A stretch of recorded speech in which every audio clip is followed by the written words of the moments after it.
Hi, I'm Nathan, and you're listening to the Queer Conscious Podcast.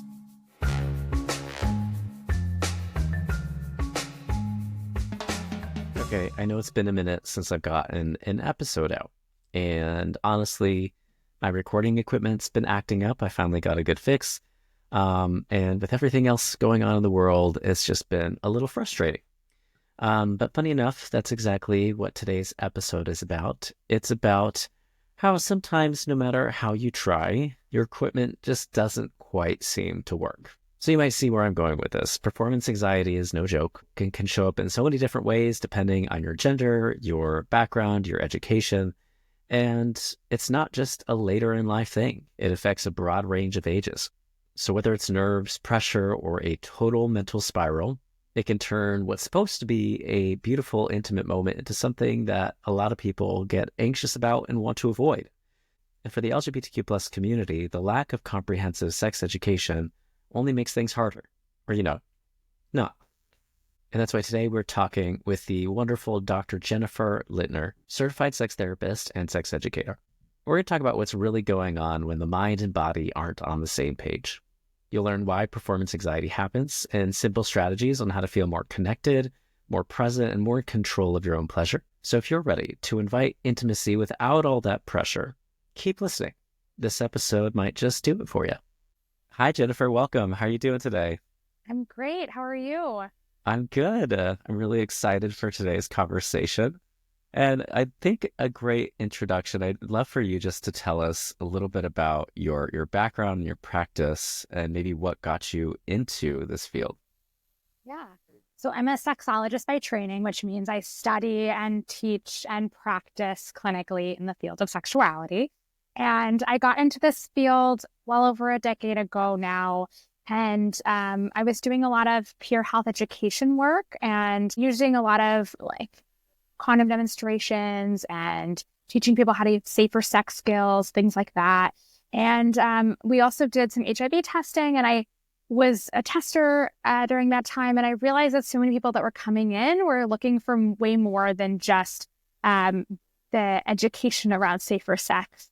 They were having a lot of anxiety and distress about their relationships. And these were things that I wasn't a therapist at the time to counsel them on, but it was something that I saw that was really important. And I connected with a couple people in the field, and they basically, introduced me to the field of sex therapy. And it kind of felt like a great mold because I was already studying to be a psychotherapist. And this sort of, it turns out it was a lot of schooling and a lot of practice. And here I am. But I think the message I always tell myself and others is that sexuality is so much more than what we do with our bodies.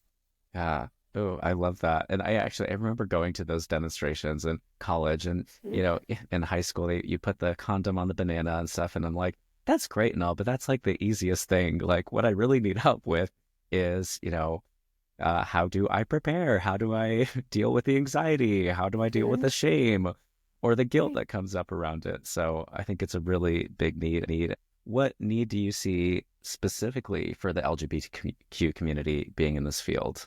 Yeah. Well, I think one of the biggest challenges that I've noticed is not just that we don't get great comprehensive sex education in most places and the implementation is low, but that it's often not inclusive and queer focused. So a lot of times as a queer person, you don't see yourself represented there, right? If you're learning about dating and the only people that, they talk about in healthy relationships are men dating women. Well, if you're a woman dating a woman or man dating a man or you're non-binary or trans, where do you find yourself in all of this? And that can feel really hard.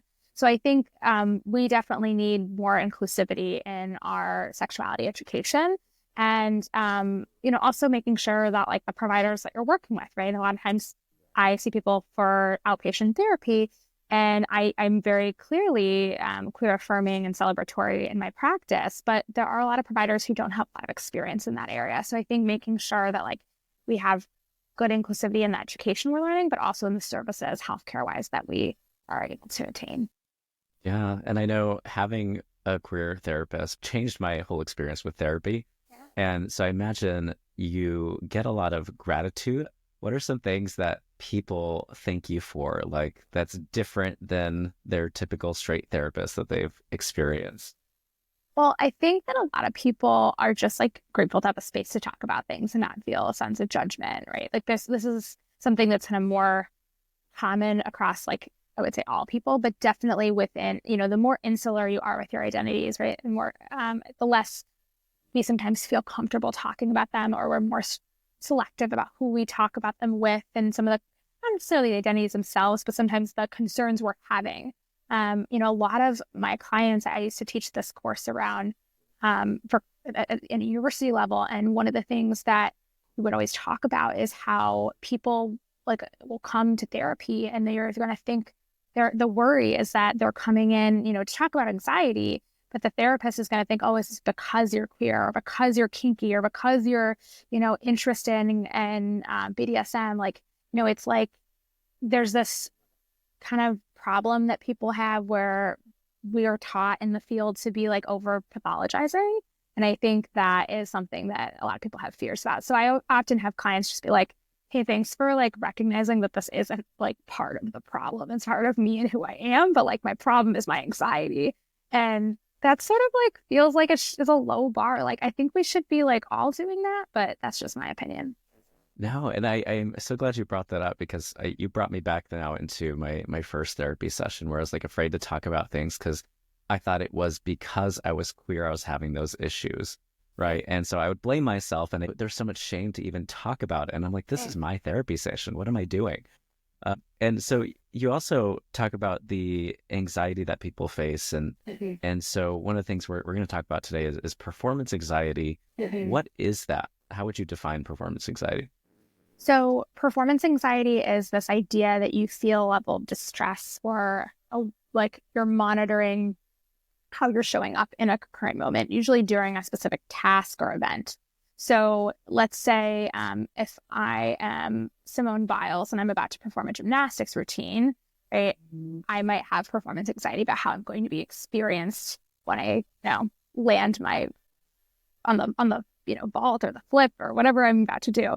And excuse me, gymnastics is not my forte. Sexuality is. So if Simone Biles is listening, please correct me here. I'm open to feedback.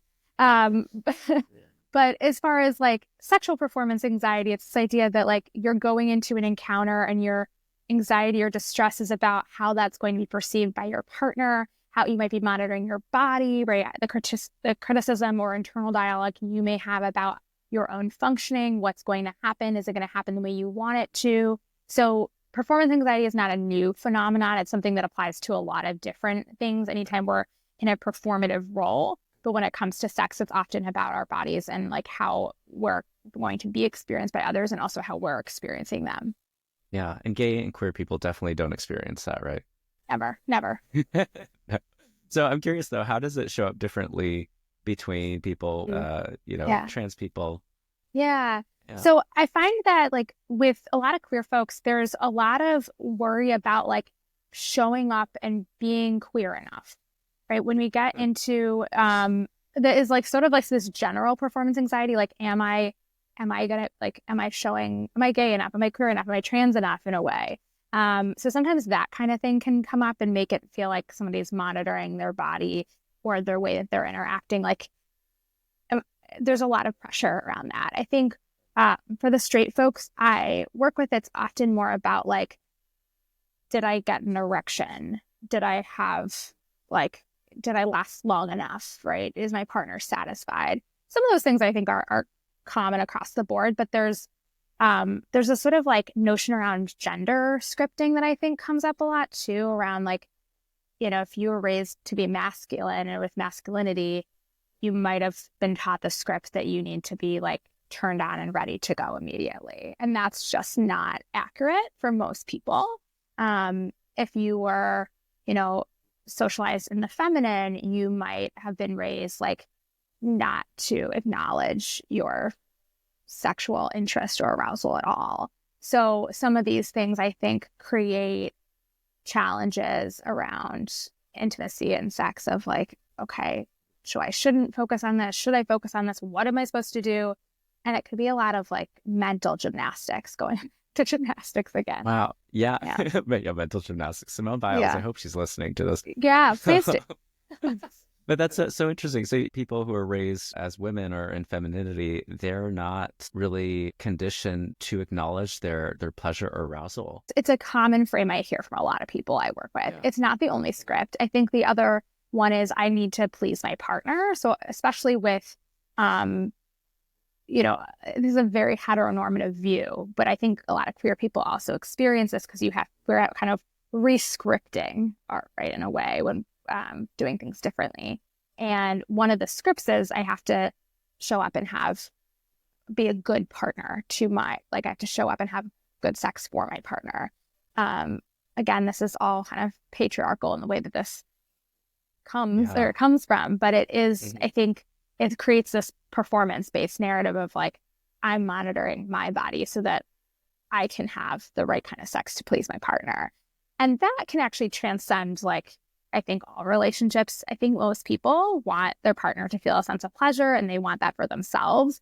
So sometimes it could just be, I have anxiety more generally and I'm nervous because this relationship is new, or I don't feel super secure with this person. And I'm just really unsure how this sexual encounter is going to go. Or I feel like I've really put a lot of pressure on myself because I really want it to go well. And I don't really have a framework or anything that's like reassuring me that it will or will not. So sometimes that can show up too. Yeah. And I imagine if you are so focused on your partner, that really stops your ability to be present with the pleasure you're experiencing. It definitely can. Yeah, it's like a balance, right? Like we want to focus on ourselves and our own bodies so we can, attend to the sensations we're feeling. But if we're overly focused on it to the point where that's all we're thinking about and we're thinking about what's going to happen next, then that can create some distress for people. And then you also mentioned this idea of being queer enough. How do your clients describe being queer enough? Yeah.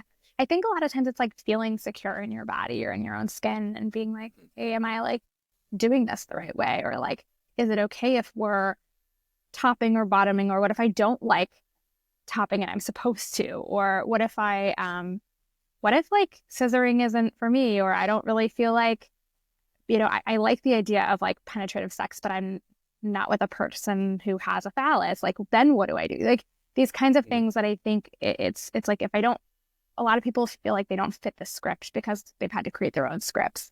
And so it creates sometimes confusion, I think, and pressure around that. Or if the representation you have doesn't feel like you fit with that, then that can also be challenging. So there's it's like very personal, I think, to the individual and definitely varies, but those are some of the ways I've seen it come up. And it's interesting how you refer to these as the different scripts. I like that word. Where do these scripts originate from? So script or sexual script is something that we use in the human sexuality field to kind of refer to the messages and the things we've learned about sex and sexuality. And as I think of it, when people are born, it's not that we come out of the womb feeling the way that we do about our bodies and about sexuality. We learn these things over time.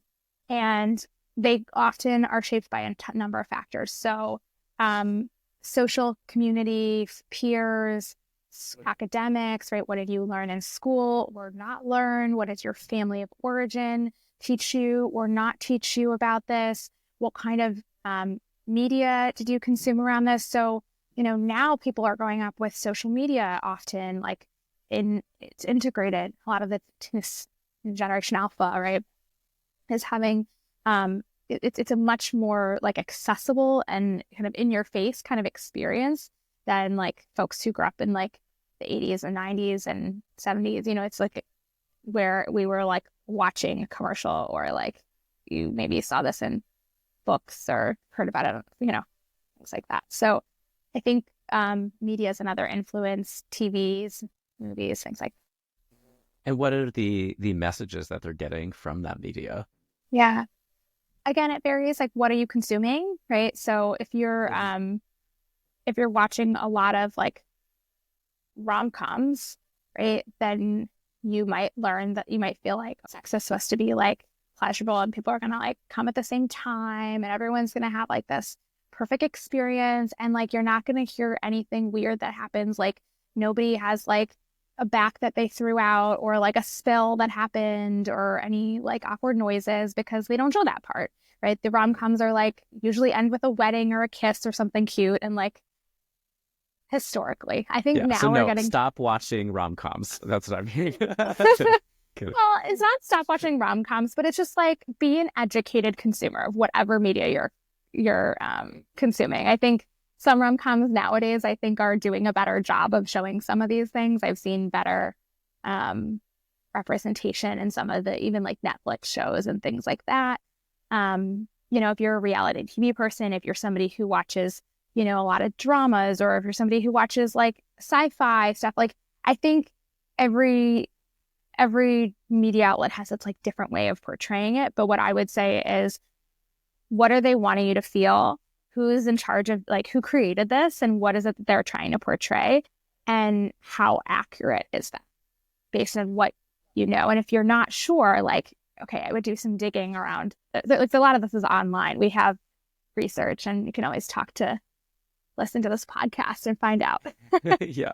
Well, this is one of those podcasts, right? So yeah, this is one of those podcasts. I love that. Yeah. No, but I love that being an educated consumer and being like, how realistic is this? Who's in charge of this? Who's making this? Because, obviously if it's created from the male gaze, right, we're going to be seeing something completely different than if it's a woman creating it or a queer person creating it. So I think that's really important to understand.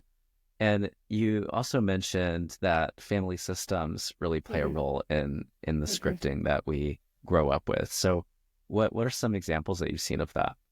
Absolutely. So, everything from how you like were taught, if your parents or family ever talked about sexuality, or if they didn't, that usually sends a big message. For the things that people don't discuss, typically that is something that's more taboo, or maybe there's shame involved, or one of the ways that we actually learn shame is by not talking about something, right? So if you notice that could be one thing. Another thing is like if there were overt memories. So for some people, it's, a caregiver found them stimulating themselves at a young age. Maybe they were like 3, 4, 5, 6, and it was like a self-soothing type behavior, but the caregiver, had a pretty big reaction and told them that was wrong, right? They might have developed some kind of shame around that behavior. And that can also like extend into, like elementary and middle school years as well. More so than like when it's more developmentally appropriate to like be exploring one's body. But at that stage, it's super common for people to be, just kind of curious about their bodies and also really engage in things that are self-soothing, like sucking a thumb or like holding a teddy bear or something like that. Yeah. So like let's right. follow that scenario. So if there's someone who was scolded for exploring their sexuality at a young age, and then they're trying to experience a sexual experience in their adult years, how might that impact their ability to experience pleasure there? Yeah. So with the example of like a young child, and let's say they felt like they were scolded, so then they didn't engage in that. But then let's say that resurfaced when they were a teenager. They might feel a sense of anxiety when they are self-pleasuring because that was something that was frowned upon or wrong. And even though it developmentally is appropriate for them to be exploring their body at that stage in a sexual way, whereas earlier it was more from a self-soothing perspective, that shame could carry with them into their adulthood, where maybe they feel uncomfortable touching their bodies when they're, as an adult or with their partner.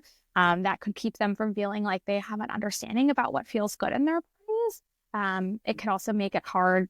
I think with the other example of like, we don't talk about sex, sometimes people enter relationships as adults and don't feel like they have a great understanding of how to bring up their sexual interests or talk about what they, what kind of feedback, like, present feedback of what feels good, what doesn't, have any kind of communication skills around like developing intimacy. So sometimes I think both those scenarios can kind of lead to challenges in intimate relationships, if not corrected or like addressed.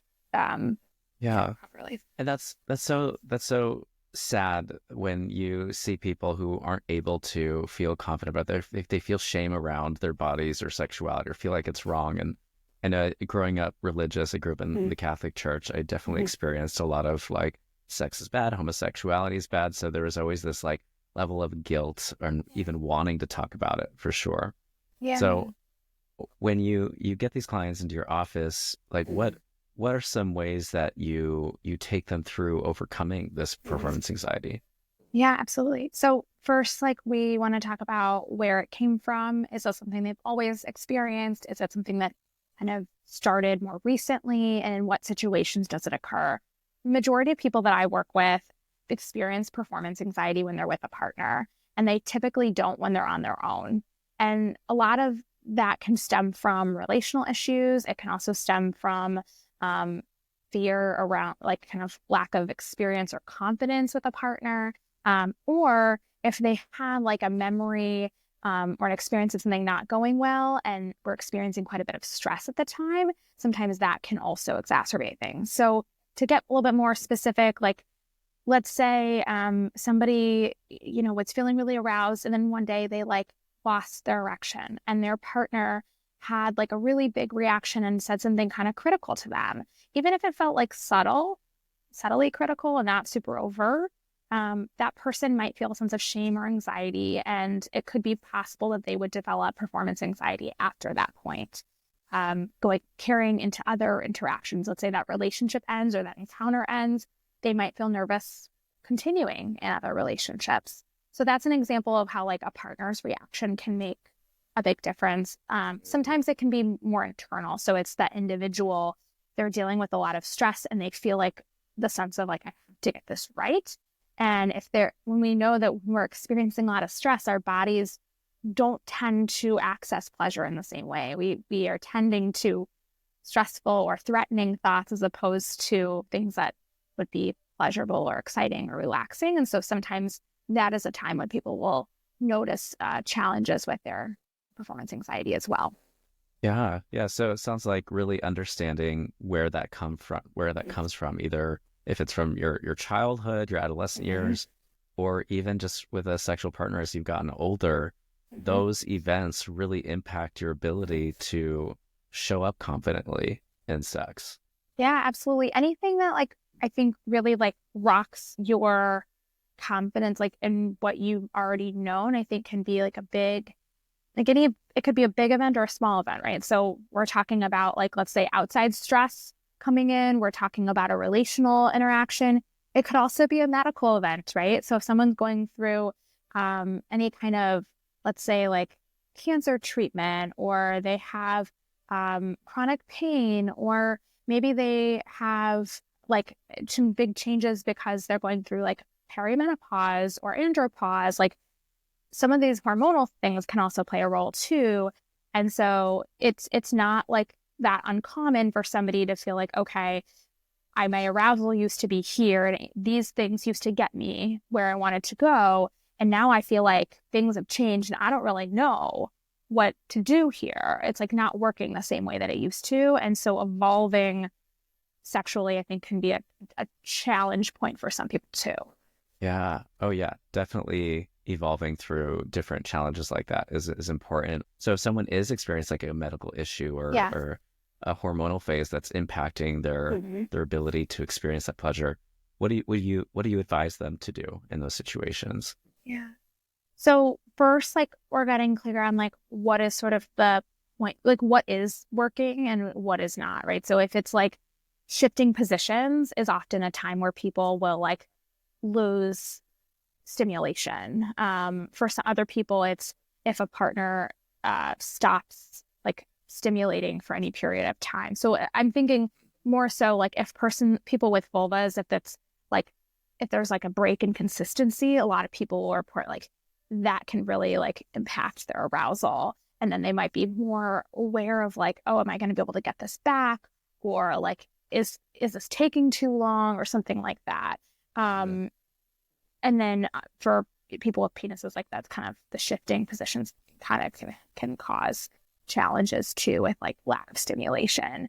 As far as like the illness thing, I think we have to figure out, or the medical event, what exactly is the like way that this is showing up? Is an arousal based thing? Is it, do we need to talk about other medications to try with your physician and get them on, on board and connected? Is it like a mechanics thing? Like we need to get you some wedge pillows and really set up your bedroom or your sexy space in a way that's going to be more accessible for you. Do we need to try some toys or devices to kind of help add more stimulation because you're needing that? Or do you need to add some more lubricant that we haven't really, been using this in the same way? So there's a lot of different angles to that. And this is such a therapist answer, but like it does depend, right, on like what it is that is coming up for the person. Yeah, but I mean, I think what your approach is, you're really looking at all areas here, right? You're addressing what is the root of the medical issue. Let's get clear on that. What's the medication that we need to address? Maybe there's like nutrition things or physical things they need to address for their health. But then also in the bedroom, which is very practical, like a wedge pillow, like maybe it's just the position that we're in or the technique that we're using that is really hurting our ability to experience that pleasure. So yeah, absolutely. I firmly believe that taking a comprehensive approach to sexuality care is the most important thing. I find it works really well in my practice, and we really work integratively with other providers. And that part of that means that like, a lot of people do have PTs that are going to urologists, OB-GYNs, things like that. And so making sure everybody is on board, the outcomes are just way better. So that's my bias, but it's also something I've noticed in terms of the care we provide too. Yeah. And I mean, and so outside of the medical challenges that people might experience, going back to just general performance anxiety, you mentioned starting to really understand where the problem comes from. Then once they understand that, what can they do then to start shifting that anxiety? So when there's usually like thoughts that are creating thought loops that are creating more anxiety. So we'll do some like cognitive behavioral work. So identifying like, okay, if you're worried about losing your arousal or a change in arousal, then can we build up some confidence and some ways to regain it should it get lost, right? So you can practice some reassurance.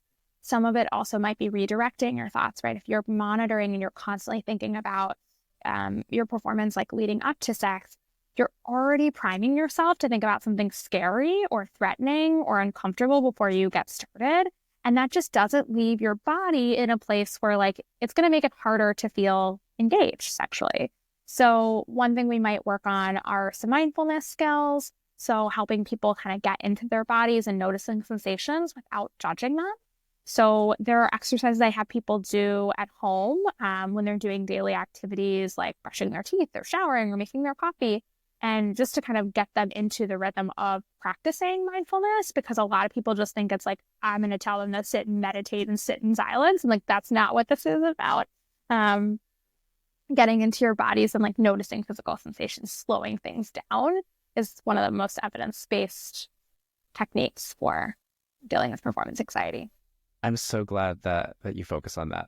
That's a huge thing, especially in my practice, is getting people into their bodies and helping them feel things sensationally, their emotions. And I don't know, is it just a common thing in the queer community that we don't want to be in our bodies? Is that something that you've noticed, or is that just yeah. I mean, I think a lot of people will find escapes from their bodies and like the things that we do. And like part of it could be like the modern world we're living in, right? Like we're so tech driven, right? If I'm having a conversation with you right now and I'm like, oh, my shoulders are really tight, like I'm not going to stop our podcast and be like, hey, my shoulders are really tight. Like, I'm going to keep going because I've been conditioned to continue the conversation, deal with my shoulders secondary, right? So I think that is something that sort of impacts all of us in like the modern digital world that we live in, that maybe it's caused us to reprioritize what our relationship to our bodies looks like. Yeah, so a lot of Western conditioning for sure, and not prioritizing our comfort. I went a little meta there. I hope that's okay. That's okay. No, I mean that's what this is about. It's so mindfulness, getting into your body, definitely that's helpful. I had this experience once where I was struggling to top for a while, and so this was mostly during hookups, one-off hookups. I just could not stay hard, Mhm. And I started exploring a little deeper what was going on there, and just recognizing that as much as I was enjoying my hoe phase at the time, it's not really what I was wanting anymore. It was not as fulfilling to me as it was. And so when I started shifting that and getting into more serious dating and relationships, that was able to shift for me, where I used to have to take the HIM pills, the performance enhancers. So I would take those and that would help, but I stopped needing them once I got into a relationship.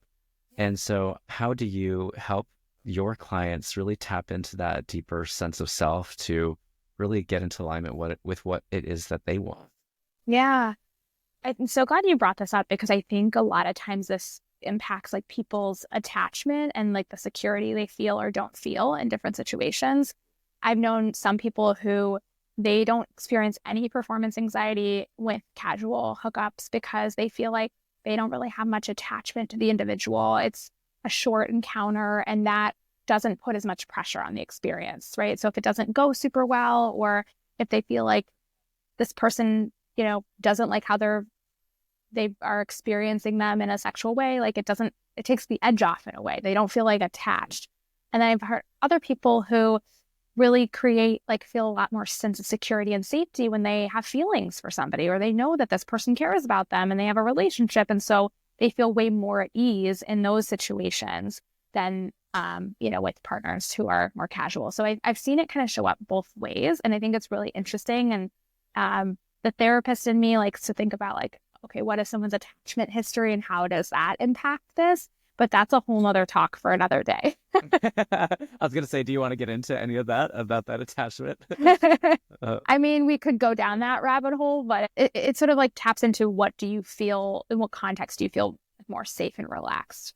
That's so interesting. Yeah. Yeah, because I definitely have had conversations with people who do feel more comfortable in a hookup setting where there's no attachment to that person. They're just like, oh yeah, this is great. This is where I feel comfortable. And then as soon as that they get into a relationship or start developing feelings, then boom, that security goes off. Right. Right. The other script I hear a lot is in college environments, a lot of people are having a lot of hookup culture and engaging in that. And so these casual encounters are much more commonplace. And historically, I've also noticed people engage in that while they're inebriated. So for somebody who's having sex where they're not fully sober, which is again has other kind of implications around consent and awareness and things like that. But if you're not fully sober and you're having these like kind of casual encounters, it does sort of then you enter into a relationship where there's like a lot more sober sex and a lot more like connection, a lot more at stake.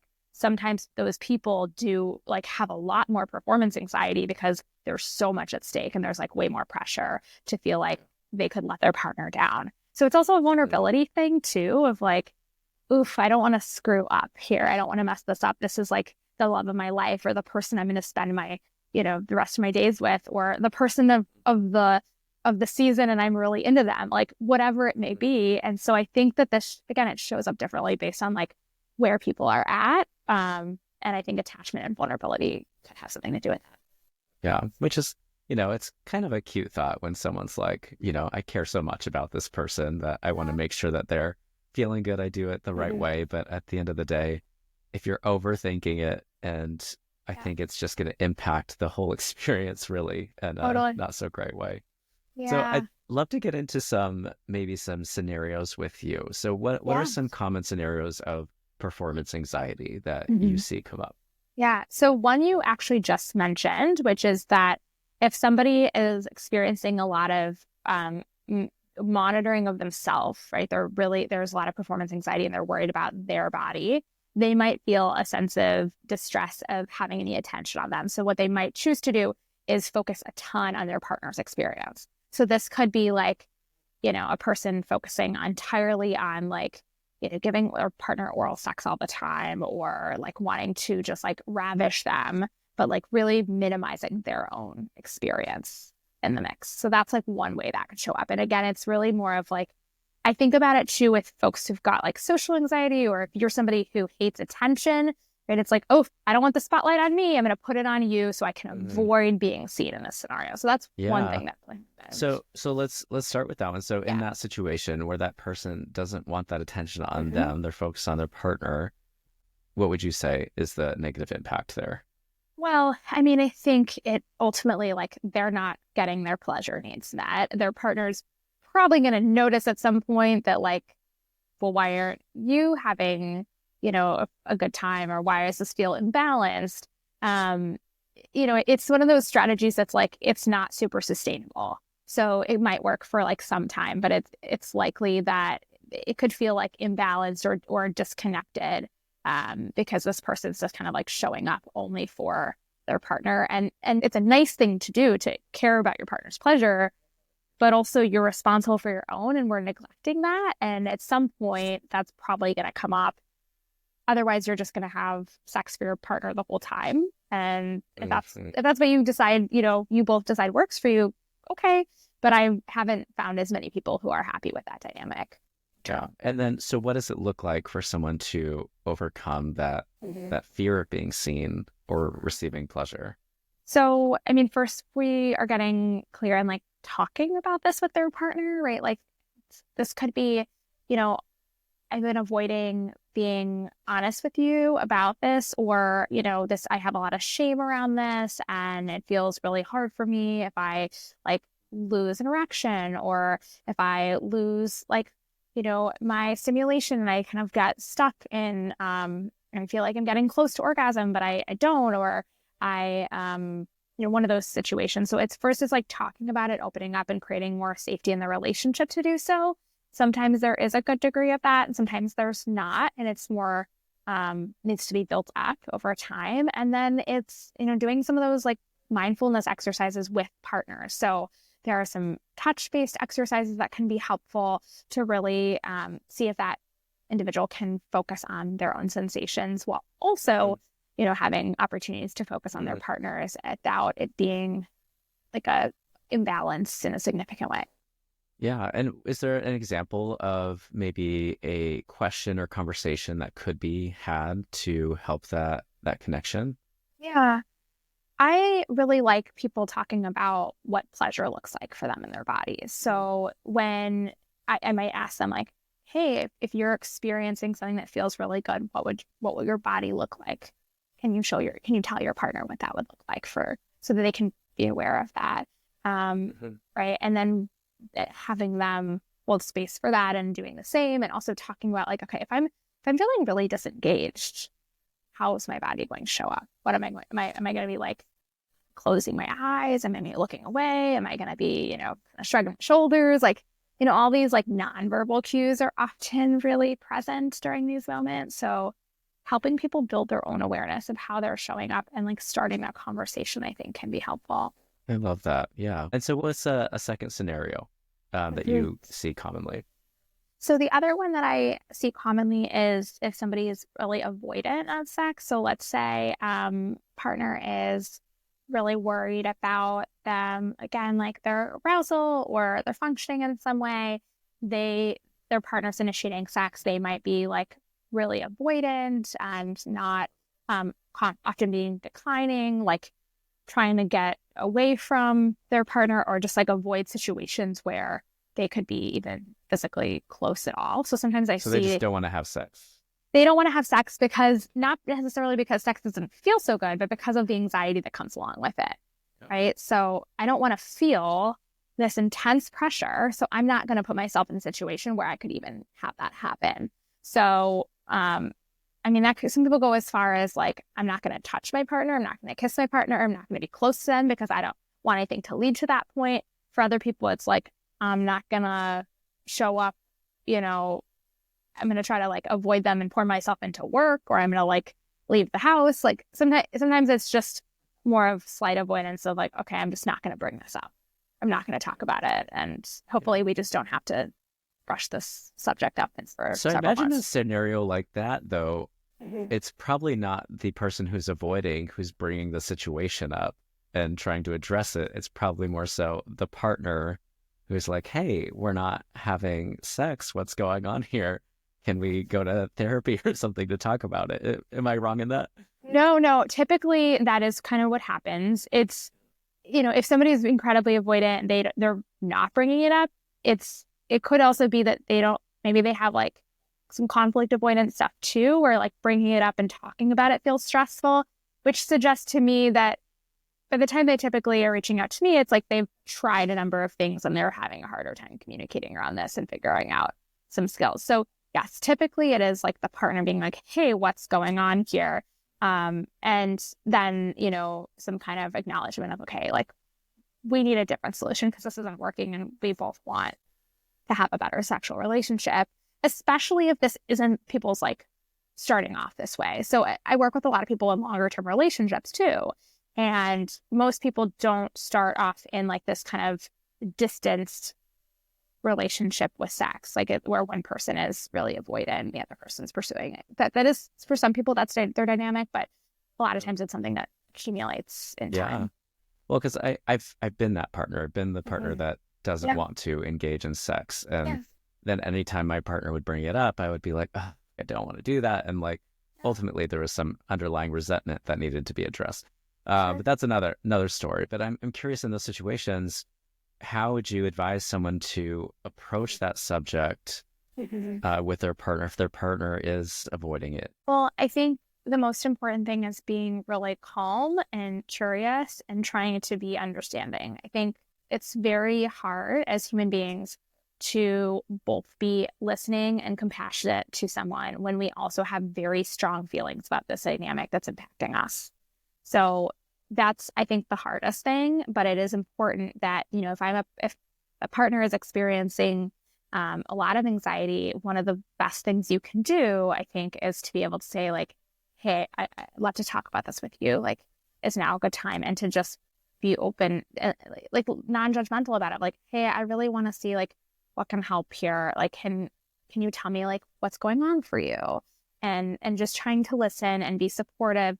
And also offering reassurance, right? So a lot of times people are worried, like my partner's going to leave me, or they're going to be like hanging this over my head, or this is going to, they're holding their family back from starting a family if that's part of your plans, or they're worried that they're going to, seek gratification elsewhere, right? And so there's like a lot of ways that this can show up and rear its head in like very scary ways, I think. And I think providing that reassurance can be helpful. One of the more damaging things people can do is to be like pretty critical. Why is this happening to you? What's wrong with you? This is so different from how my other partners are.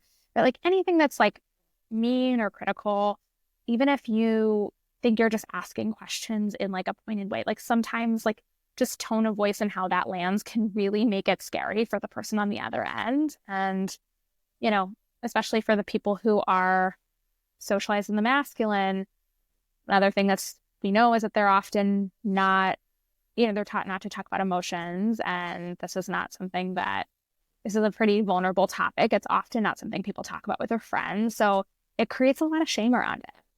Yeah. And so there's three things that you said that I think are really important is the calmness in which you approach the situation, the non-judgment that you have around the situation.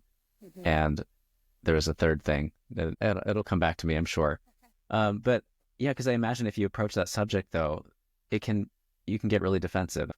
And so why would you encourage someone to be open to those kinds of conversations? Well, I think if it's not addressed, it can create a pretty big wedge that people don't talk about, or it can create a wedge that feels like a point of distance. And, resentment builds, relationships, like the intimacy can erode.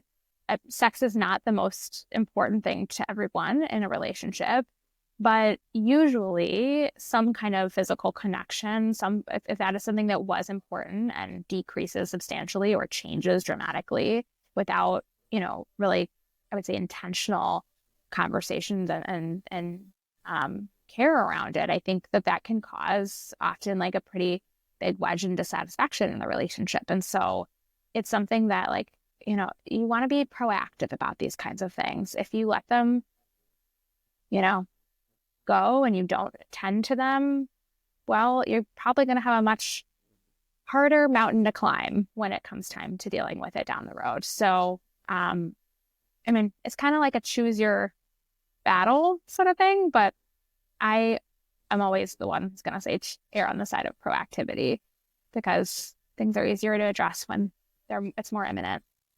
Absolutely. And I think it just creates a little bit more honesty in a relationship, more openness there Yeah. versus the restriction and resentment and just like trying to hold things in to keep the peace. So what does the journey then look like for someone to overcome this avoidant type of performance anxiety? Mm-hmm.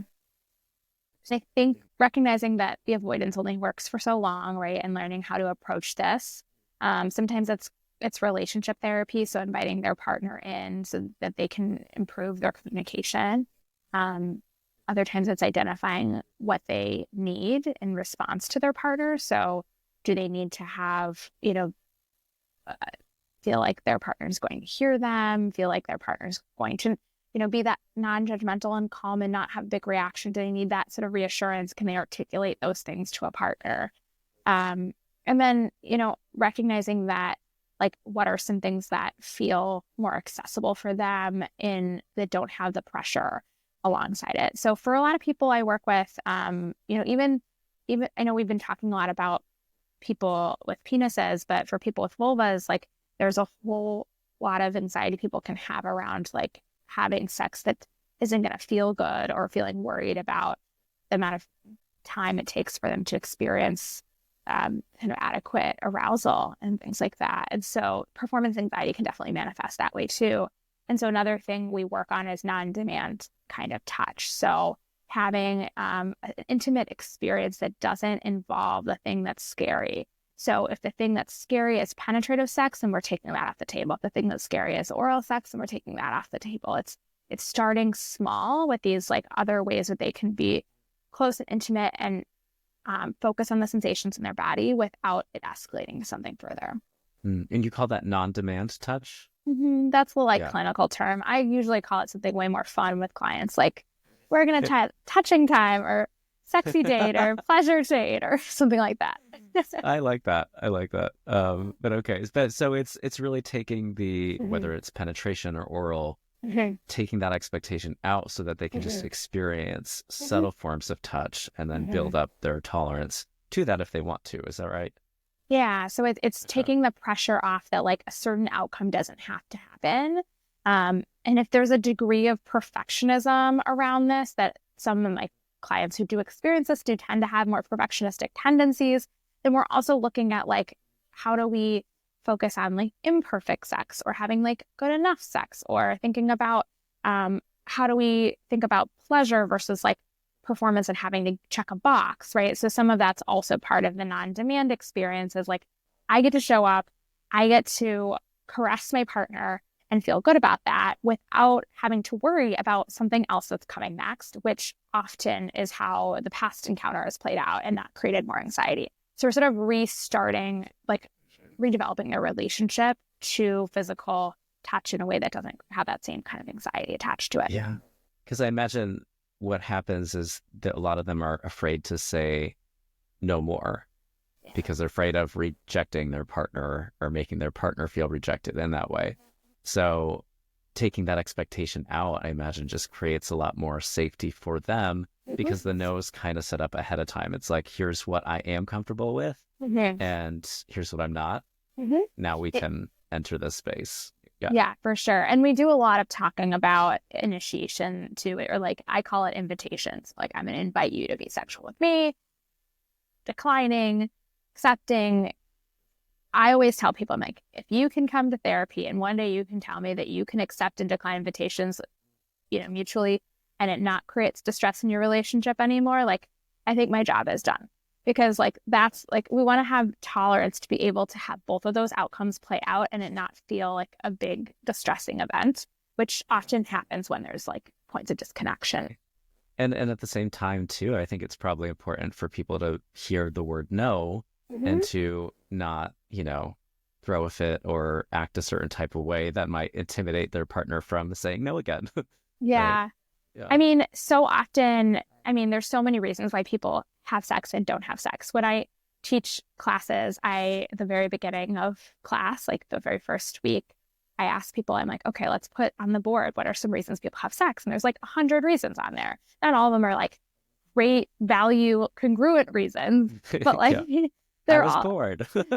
right. Or like to please my partner, right? Like not all of them are going to make us feel warm and fuzzy inside, but like there are a lot of reasons. Well, and there are a lot of reasons why someone wouldn't want to be sexual. And just recognizing that and having tolerance for that is important because, I don't know how many people who are actively having food poisoning that are going to want to, have a romp. Oh my gosh. I hope no one's asking their partner with food poisoning I just like to give a to big have a romp. example there to like highlight that, there are times when it's not really advisable or often, desirable to do that. So Yeah. Well, I wouldn't put it past some people, but let's hope the majority of you are not out there asking your sick partners for sex. Um, yeah. So, the last question I have around this is really around expectation, this topic of expectation. I imagine you get this a lot around the expectation of finishing or having an Mm. orgasm of some sort. So, what are some things that you do with your clients to really take away that pressure from Mm. having that wonderful orgasm at the end? Yeah. So we work on a lot of focusing on pleasurable sensations and how like breaking down all the different areas they're experiencing pleasure throughout sexual experiences that are not focused on orgasm because there are a lot of different sensory areas we have all over our bodies. And a lot of times people focus specifically on the orgasm. Like if I didn't have the orgasm, then nothing else matters. It's sort of like really damaging to the way that we're thinking about this, when in reality, there's often a lot of things that happen during sex that feel good. And we need to recognize and appreciate those. So we're kind of dismantling the pedestal or the pedestalization of putting the orgasm up there and sort of saying, okay, has to be what happens, because that creates another like checkbox thing, another evaluative experience people are going to have of, well, if I had an orgasm, I'm good. And if I didn't, it's bad. And that creates a lot of splitting, right? Like this is good or this is bad. That's sort of all or nothing kind of thinking, which just creates more anxiety. So we're trying to really focus more on pleasure, broadening their understanding about pleasure-oriented view of sex and trying to step back from this sort of performance view of orgasm has to be at the top here and I have to achieve that in order to have a good sexual experience. Speaking of Western culture earlier, right, of like Mhm. this need to just ignore the present, just there's these expectations you have. But I notice in the past, there's been times where I want to finish just so that I can show my partner, okay, we're done, or you did a good Yeah. job. And when I have been in space where I felt really safe and been really honest, a lot of times I don't have that experience. And it was pleasurable enough. I got that physical connection that was good for me. And I think when you can have that, it just creates so much more pleasure throughout the entire experience of it and Mhm. an even deeper sense of intimacy, right? Because it's not dependent on this show-stopping event, as you might say. Yeah, I don't know. I love Yeah. that because I Yeah. think a lot of people put a lot of pressure on themselves and an orgasm. And then sometimes there might be days where, like, mentally, it feels really hard to focus, and orgasm just feels like maybe unattainable or just off the table for you. And if we're only measuring the success of our sexual experiences with whether or not we had an orgasm, there's so much to be lost, right? And I just think like that's a shame. And it's also not reflective of everyone's satisfaction. It's one component. Like I recently was doing some research and read a study, and it was like, what are the components of sexual satisfaction? And orgasm was something that people did include, but other things were like, was it erotic? Did they feel like a sense of aroused or connection with their partner? Did they feel like they were like doing something that like felt good, right? So like pleasure is far more indicative, more generally, of like, was this successful versus like, did I have an orgasm? So Yeah. I don't know. I I think love sometimes we that. got to demystify the orgasm I a little think bit. so. Yeah. I think we would have already, but Yeah. So, um, this has been an amazing conversation. I think this will be really helpful for a lot of people. Mhm. If you could leave the audience with one last piece of wisdom, what would Mm. that be? no pressure, right? Easy. Easy. Done. I think that ultimately, we are allowed and we need to give ourselves the permission to recognize that our sexuality is going to evolve as we do in life. And a lot of us have been taught that, just like we were just talking about, that like sex ends when somebody has an orgasm, or both people do, or all people do. And it's like these messages are not, they're first of all, I did not, create this. You didn't create this. Why are we letting them dictate our lives? We need to be recognizing that as we evolve as human beings, our needs may evolve, and that's okay. And I think having permission for that is really, really important, because if we can accept that, then we can have, a lot more fulfillment and a lot more joy if we can work with what we've got and recognize that like not all changes are bad changes. They're just changes. So I think kind of holding space for this evolution of our sexual lives is important. That's beautiful. Well said. Oftentimes when things change, we freak out and think it's the end of the world. Right. Rather than accepting that and working with those changes and who we are in the seasons of that change. So, thank you so much, Jennifer, for being our guest today. And I will talk to you soon. Thank you for having me. Of course. Thank you for listening to the Queer Conscious Podcast, where we explore how love feeds us, heals us, and gives us life. I'm your host and queer love coach, Nathan Serrato. But remember that the conversations that we're having here today are not a replacement for working with a licensed therapist, professional coach, or mental health practitioner. These conversations are for entertainment and education purposes only. But if you are dealing with some big challenges and you're thinking about seeking some professional support, it is one of the most empowering things that you can do for yourself. You can visit queerconscious.com for more information on how to do that. Now, if you love today's episodes and you want more episodes like this, I need your help. Please leave a 5-star rating and review. That's going to help me to bring you more high quality content and interviews. So until then, take care of yourself and don't forget to let love in.